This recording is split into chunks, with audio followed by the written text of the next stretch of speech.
मुझे आशा है आप सभी अच्छी और स्वस्थ होंगे। चलिए आज हम पढ़ते हैं पाठ 13 क्रिया। करते हैं इस पाठ की शुरुआत। माता जी स्वेटर बुन रही हैं, है ना। वो है बच्चे खेल रहे हैं, उसके बाद है पिताजी अखबार पढ़ रहे हैं। ठीक, माता जी स्वेटर बुन रही हैं, पिताजी अखबार पढ़ रहे हैं, बच्चे खेल रहे हैं। बच्चों, ऊपर दिए गए चित्र में माता जी स्वेटर बुन रही हैं, पिताजी अखबार पढ़ रहे हैं और बच्चे खेल रहे हैं। इन वाक्यों से किसी न किसी कार्य के होने की सूचना मिल रही है, इन्हें क्रिया कहते हैं। ठीक है, चलिए जानते हैं इसे परिभाषा के माध्यम से। जिन शब्दों से किसी कार्य का करना अथवा होना व्यक्त हो उन्हें क्रिया कहते हैं। अथवा जिन शब्दों या पदों से यह पता चले कि कोई कार्य हो रहा है या किया जा रहा है वह क्रिया कहलाती है। ठीक, आगे है बच्चों, क्रिया का रूप लिंग, वचन और कारक के अनुसार परिवर्तित होता है। इसे हम निम्न उदाहरणों से समझेंगे, जैसे श्रेया खेलती है, कबूतर उड़ते हैं, कुशाग्र लिखता है, रेशमा 8 बजे तक सोती है। ठीक है बच्चों, ऊपर के वाक्यों में खेलती है, लिखता है, उड़ती है, सोती है शब्दों के अंत में ती, ते, ता को हटा दें तो वह धातु कहलाएंगे जो क्रिया के मूल रूप है, जैसे लिख, खेल, उड़ इत्यादि।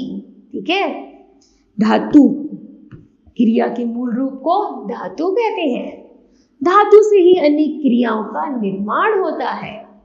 बच्चों, इन धातु से हम ना और ता जैसे प्रत्ययों को जोड़ते हैं जिससे वाक्य पूरा होता है। इन प्रत्ययों को हम सहायक क्रिया कहते हैं, जैसे खा जमा ना अर्थात खाना, सो जमा ना अर्थात सोना। ठीक है, अब हम समझेंगे कि कर्ता का वह होता है जिसके द्वारा कर्म किया जाता है और कर्ता द्वारा किए गए काम को कर्म कहते हैं। जैसे अमित खाना बना रहा है, अमित कौन है? कर्ता। खाना कौन है? कर्म। इन वाक्य में कर्ता अमित के द्वारा खाना बनाने का कार्य किया जा रहा है, अतः खाना कर्म है। क्रिया के भेद, क्रिया के 2 भेद होते हैं, सक्रियक क्रिया और अकर्मक क्रिया।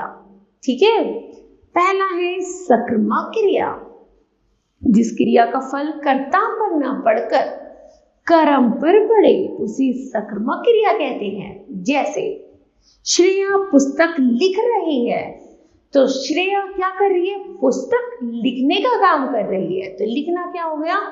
सक्रियक क्रिया। उसी तरह आगे है मयंक साइकिल चला रहा है, बिल्ली दूध पी रही है। तो अर्थात बच्चों, ऊपर दिए गए वाक्यों को ध्यान से पढ़िए। इन वाक्यों में लिख रही है, चल रहा है या पी रही है आदि शब्द आए हैं। इन्हीं क्रियाओं का फल क्रमशः पुस्तक, साइकिल और दूध पर पड़ रहा है। ये सभी सक्रियक क्रियाएं हैं क्योंकि हमें सभी में क्या का उत्तर मिल रहा है। जैसे पहले वाक्य में श्रेया क्या लिख रही है, इसका उत्तर प्राप्त हो जाता है, वह पुस्तक लिख रही है।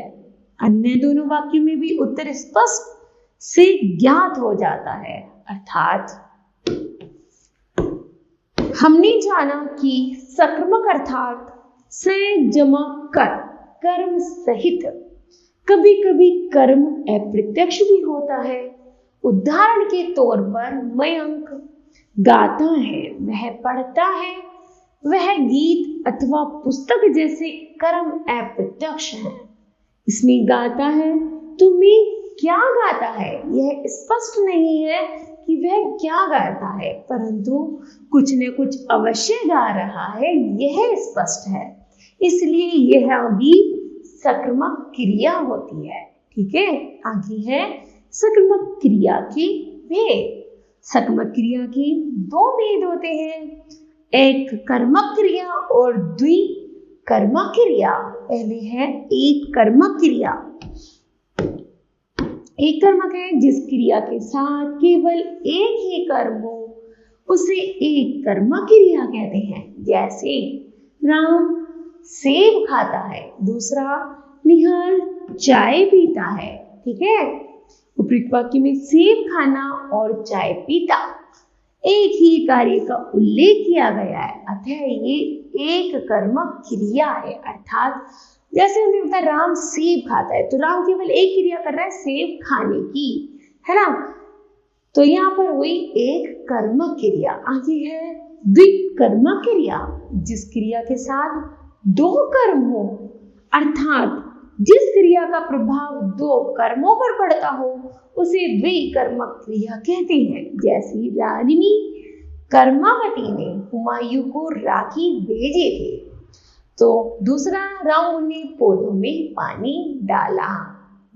उपयुक्त वाक्यों में रानी कर्मवती कर्ता द्वारा भेजने की क्रिया का प्रभाव हुमायूं और राखी दोनों पर पड़ रहा है। हुमायूं को भेजी क्या, राखी, तो यहाँ पर क्या हुई, दो क्रिया।